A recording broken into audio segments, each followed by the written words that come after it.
Hello everyone, welcome again to our Python from Scratch series. So in the last video, we have covered about the Python tools.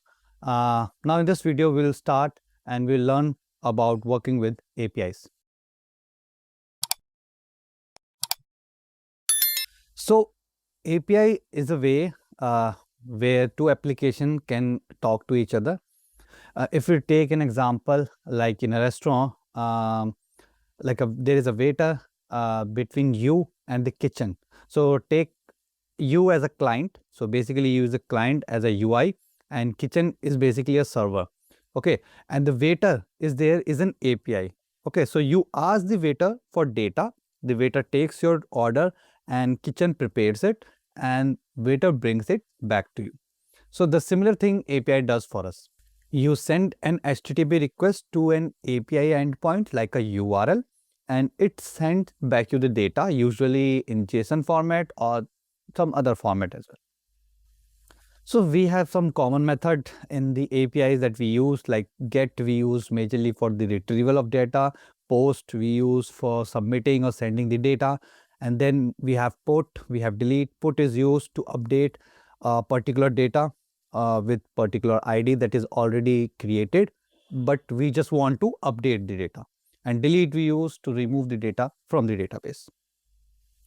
Now, to use and to work with APIs, we have a module inside Python called the request. Okay, so we import request in our code, and inside that request module, we have different methods available like get, post that we discuss. Okay, so we can use request module to hit a different type of request, and we can pass our URL, our data, different kind of thing we can pass to a request, and we can get the data accordingly. Okay, so this is the basic request that we can send, like request.get, and we have just provided the URL, and it in response it will just return us the response. Let's understand what exactly happens when you call an API. So this is an example, request.get, and we have this URL. So what happens is your computer sends a request to basically this URL is for GitHub. So your computer in this case will send request to the GitHub server, and then server will check if this is a valid request or not, and then server prepares the answer if it's a valid request, and then server send back data, usually JSON, and then our client or Python, any application receives it and convert it into other desired format, either dictionary, list, object, anything. Okay, now comes the API response structure. So if every API response has some status code with it. Okay, when you get the data, so API tells you something. If your request was successful or not, it was a failure, or you sent some wrong data. So there are multiple status code. So most commonly used status code like 200, which is denote the success. Your request is success. Either it saved your data, or either it successfully fetched your data. So basically it's a 200. Then 404 defines the not found, that whatever request or resource you are trying to hit in the server, we are not able to find it. So that's why it returns 404. Then comes 500. If there is any server failure, there is server error. Okay, you hit any request and there is any error in the server, so it runs 500. And then 401 denotes the unauthorized. If you do not have access to that resource which you are hitting, basically you can't access that data, so it will return you 401 with unauthorized. And in which key you get this value, you get inside response dot status underscore code. There you get the status code of the request. Then we have headers. So you can get the headers from the response with the response.headers. Similarly, you can get the JSON data from the response by using response.json. Okay, now how we can pass the query parameters. Okay, so this is a basic example. Okay, where we are passing the query parameters as well. So in this case, the parameters that we have is Q, and then we have app ID. Okay, these are the query parameters that start with the question mark, and you can append multiple query parameters to your request. So that is how you append the query parameters via code. Okay, so we have basically an URL. Okay, so we have this URL, and then we create a params object where we denote all our params or query params. Okay, and then we pass that params object to our request. So our request take, if it is a GET request, it will take URL and then query params. Okay, and if it's a post request, it will take URL, object, or any other thing if required. How you can send headers? So you can send the header data as well to the request. So header data is mostly used for some sending the token kind of thing for authorization, authentication, or some API keys like thing. We use headers for that.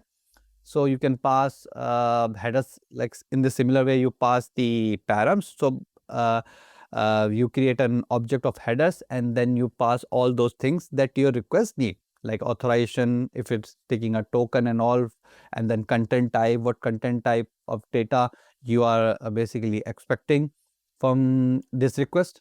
So you can send this type of information. How you can send data with the post request? So similarly, like GET, we have the URL, we create a payload. So payload is the object where you actually send the data that you want to save to the database, okay, or you want to pass to the server. So it could be anything: your name, body, user ID, some content data, photo, blob data, multiple things. It could be there. So all this you can pass, create as an object, and you will pass it to your request with the URL and then your payload. Okay, and then in response you will get similarly then status code and JSON data, that if your request was successful or not. Okay, now how do you handle API error? Many times you will encounter the server error as well, like when you get the response, the status code sometime will return you 404, 500 error as well. So how you handle these kind of errors so that your application don't stuck? So in the request we get the status code, and we can add the checks. If the status code is 200, that means my request was success, so I'll do the remaining work. But in case if the status code is not 200, okay, then in that case I would like to print it. I would like to see what went wrong, and I can print that, and I can do my exception handling thing kind of thing. Now we'll move ahead, and we'll start creating our APIs. I will tell you how you can create your APIs in your project. And before that, I would like to tell you about the Flask. So Flask is a lightweight web framework that helps you create your API endpoint, your web servers, and it helps you write your backend logic. So this is the basically a library that it is provided by the Python. Okay, it's an inbuilt thing already created there. You just need to install it inside your project, and then you can directly use it. Let me take you to my VS Code, and there I will tell you step by step how you can set up Flask in your system, in your project, and then we'll write the APIs. So we are inside our VS Code. So let me quickly move to the virtual environment first. Okay, so how we can create virtual environment, how we can set up our basic Python project structure. If you want to know about that, just go to my previous video and then you'll get it. Okay. Okay, so let me move to my VNV virtual environment, and there we'll install Flask, and then we'll move ahead. So this is the command which we use. Okay, so I'm inside my virtual environment. Okay, now I will install the Flask.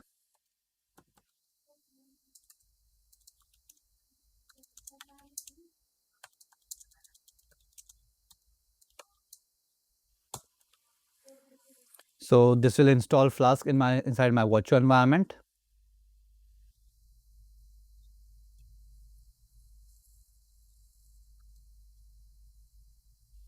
Okay, so okay, I think the requirement is already satisfied. Let me see if I have the Flask. Okay, so Flask is already there, so that's why I didn't install it. So let's move ahead and start creating the APIs. So I've created a API single file api.py where we will be writing all our APIs. Okay, so what I've done is from Flask I've imported the Flask class. Okay, and from this I'm creating my app. Okay, so the app is created, and once it is created, so the name is provided as main. So basically this is just the main execution endpoint. When this file will execute, so the main thread will execute and the name will be main. Okay, then the app is created. Now I'm defining the route. So the first route that we create is slash. So the empty slash basically www.google.com. So basically my domain only, and after that I do not have anything slash my code slash my dashboard, nothing is there. So it is the empty slash. So basically that is the home of my website or anything.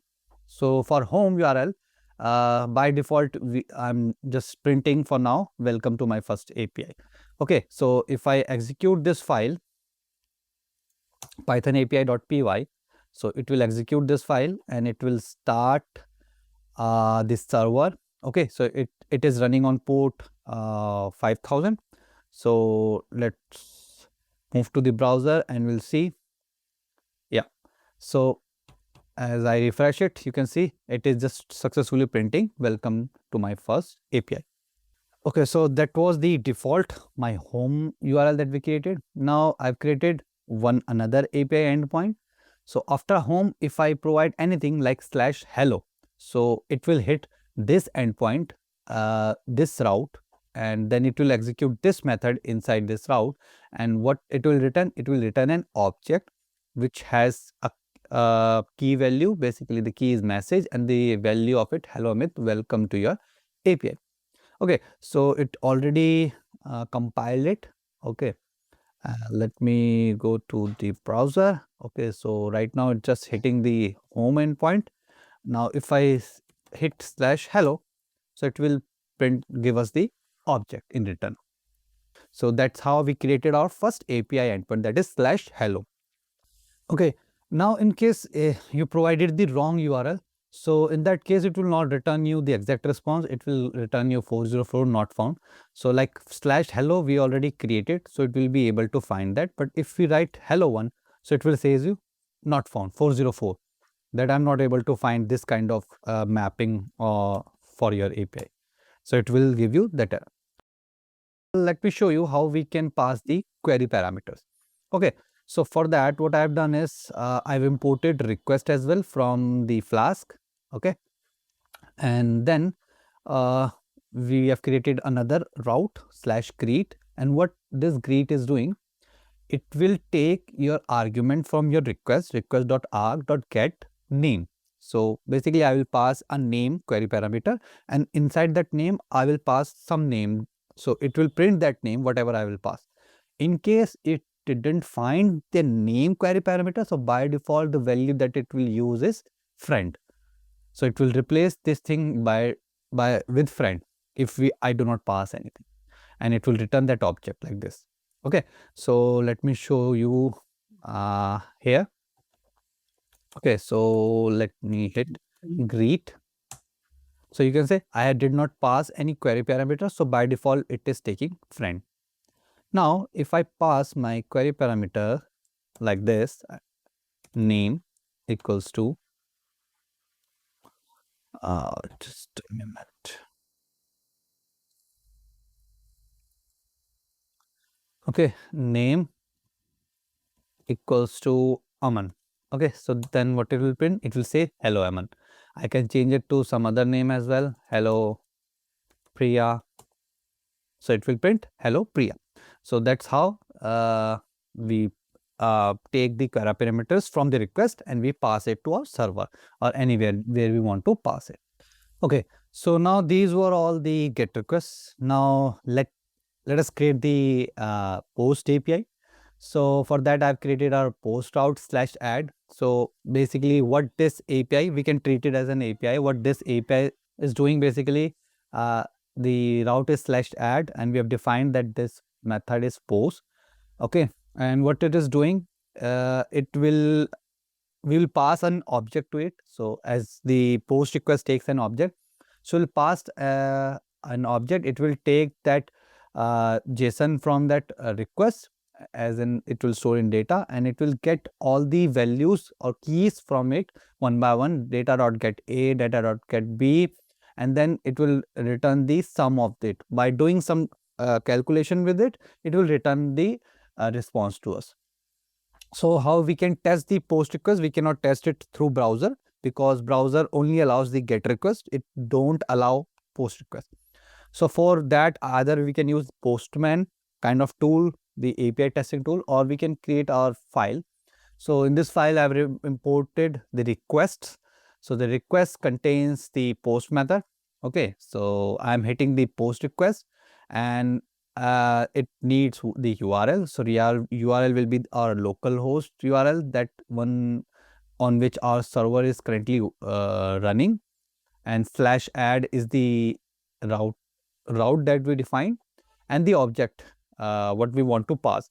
So we are passing the JSON object with the key value A 10, B 20. And once we hit it, it will return us a response, and that response we can print with the this syntax, response.json. So ideally, what it will just print the result and the sum. So let me execute it, and for this case, it will print the 30. Okay, so we'll hit Python test API.py. So yeah, in this case, it is saying 30. If we pass different data to our API like 50, now in this case, it should print 60. Yeah, so our post API is also working. Okay, now the get is done, post is done. So how we can update any record in the database? So for that, we use the put request. So we have created one more route for that. Okay, so for example, we want to update any students data. So this will be the route for students, and then we'll provide a unique student ID, that which student data we want to pass. So in database, whenever any record is inserted, so a unique primary key or ID is created. So we'll pass that ID to it.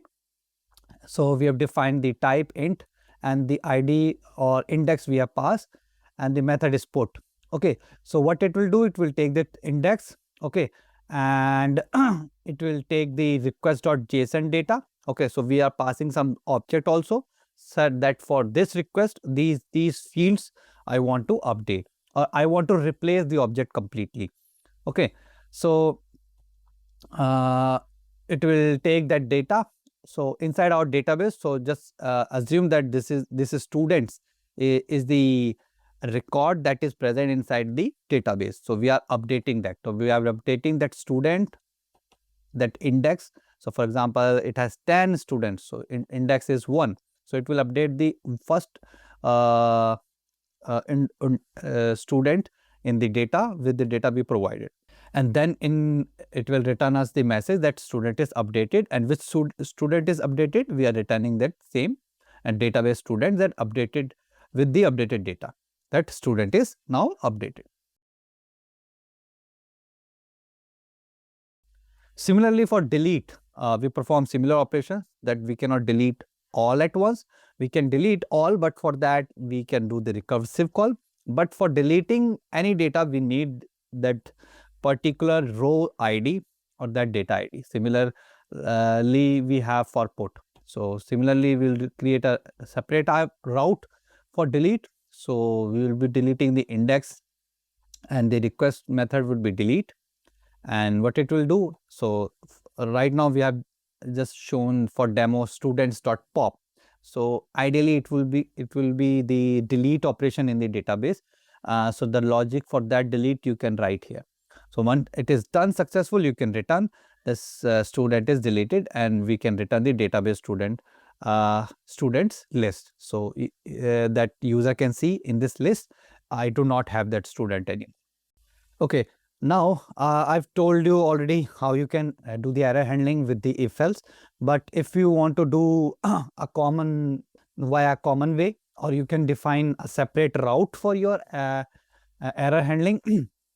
So you can like this, you can define your route app dot error handler, and you can define what code you want to do this kind of handling. You can define different route for different kind of errors. So for example, we get 404 more frequently when we type something wrong URL. So earlier it was showing us the page, complete page, that is by default page of any browser. But if we do not want that, we want our custom kind of implementation, our custom page, custom message. So for that we can override kind of this kind of thing, and then we can return our response, our template, our UI, anything. Oops, I'm not able to find the route you provided.